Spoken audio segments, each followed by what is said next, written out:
Welcome to rExposed, where the darkest secrets and the craziest drama from Reddit are uncovered. And the story I'm about to tell you comes from our AITA. AITA for not covering my friend's meal when she ordered more. My friends and I decided to treat ourselves to a nice meal after midterms, a casual get-together at a reasonably priced restaurant where everyone was expected to pay for their own food. I was on a budget, so I ordered a simple pasta dish and a glass of water.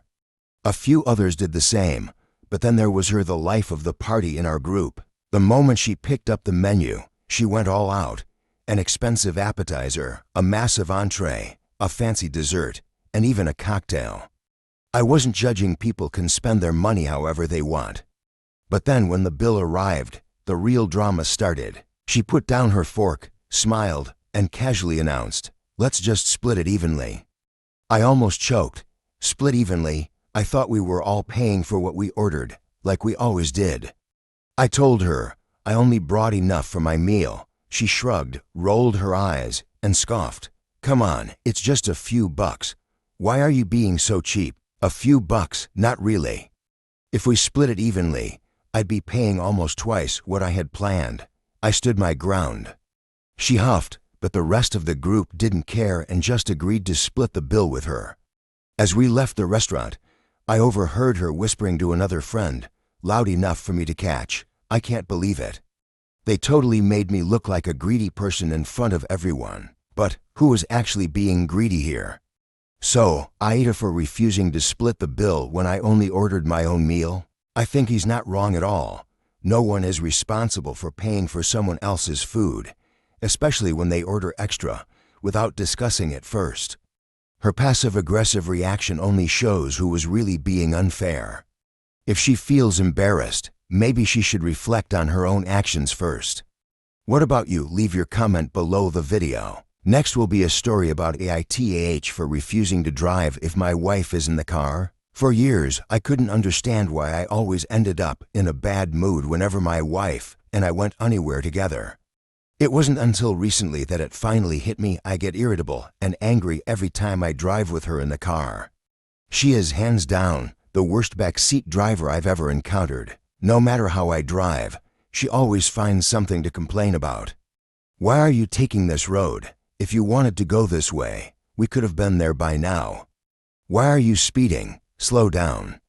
You missed that light. You should have gone earlier. You're braking way too hard. Could you not slam the brakes like that?" And the worst part, it's never ending. It's not just small things either. If I park in a perfectly fine spot, she complains, "Why did you park here? There were so many other spaces that were better." For the longest time, I kept quiet, trying to drive through it. But eventually, I just couldn't take it anymore. So I stopped driving altogether. Now, whenever we go anywhere, I refuse to drive and let her do it all. And surprise, surprise, I'm a much happier person on the road. But now, she started getting annoyed, saying that I should be sharing the driving duties 50-50. I told her, "If you can keep your comments to yourself while I drive, I'll gladly take the wheel." She agreed to try. So, last weekend, I decided to drive again.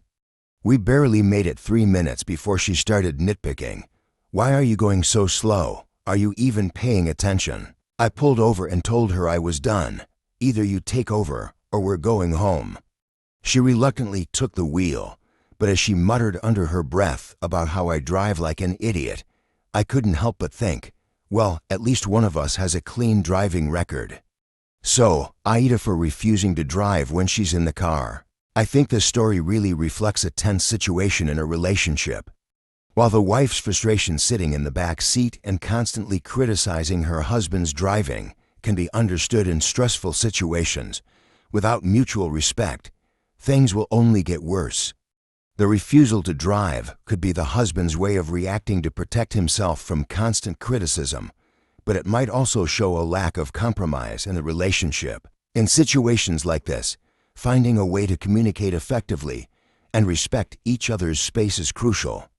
What do you think? Let me know your opinion. And finally, it will be a story about AITA for telling my brother-in-law to stop picking on my kids, or he's not coming on vacation. I have 3 kids, Rob 16, Lisa 14, and a 9. Lisa has autism, and her passion is Taylor Swift. She can talk about it for hours. Rob and Ann support her, but they're also pretty good about following their own interests. They're great kids, always looking out for each other. Now, let me tell you about Hector, my brother-in-law. This guy is a master at pushing people's buttons. Always joking around, but in the most immature way possible. And with my husband being out of town, Hector thinks he has the green light to act however he wants. A few weeks ago, Hector started making fun of Lisa's love for Taylor Swift. Every time she mentioned something about her favorite singer, Hector would twist the words and mock her fandom. It was always in a childish, condescending way. He'd call her Swiffers or mispronounce everything on purpose, even though he knew she corrected him. Lisa, being the sweet soul she is, tried to correct him, but he'd just double down. One day, Hector started making fun of Lisa again, and Rob finally snapped. He asked Hector, "Why are you intentionally messing with her?" Hector, as always, shot back with, "I can say whatever I want. Cry about it." Rob tried to get Lisa to ignore him, but Hector kept poking the bear. I walked in just as Hector was making some snarky comment about me, and Rob stood up for me, saying, "Are you really talking like that about my mom? Are you 12? At that point, I had enough. I told Hector to stop, and he said I was raising soft kids who couldn't take a joke. I snapped. I told him he wouldn't be acting like this if my husband were home. I said, "If you want to come with us to Colorado this summer, you need to stop now, or you're not invited." That sent him into a rage. He said I had no right to tell him what to do and accused me of being obsessed with controlling Taylor Swift. I said, "It's not about her, it's about you disrespecting your niece because her dad isn't here." Hector stormed off, cursing under his breath. I knew he'd go straight to my mother-in-law, and of course, she called me later to ask what happened. She was clearly disappointed, but was trying to keep the peace, telling me I was overreacting. She even mentioned how much Hector was looking forward to the trip since he'd just lost his job. I hate causing drama, but I'm not going to let Hector bully my kids, especially Lisa. Am I the bad guy here? Did I overreact? I think this is a story that truly highlights an important issue in family dynamics: mutual respect.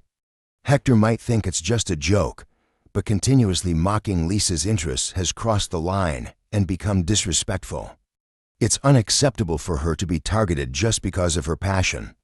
Rob and the kids' mom did a great job standing up for Lisa, as everyone in the family deserves respect. Setting boundaries is necessary to maintain harmony, and no one should be treated disrespectfully over trivial matters. What do you think about this story? Leave your comment below the video. Please like and subscribe to help me reach 1,000 subscribers. Thank you, my loves, haha. If you like this topic, please leave a comment below the video so I can make more videos compiling interesting stories from Reddit for you. Thank you.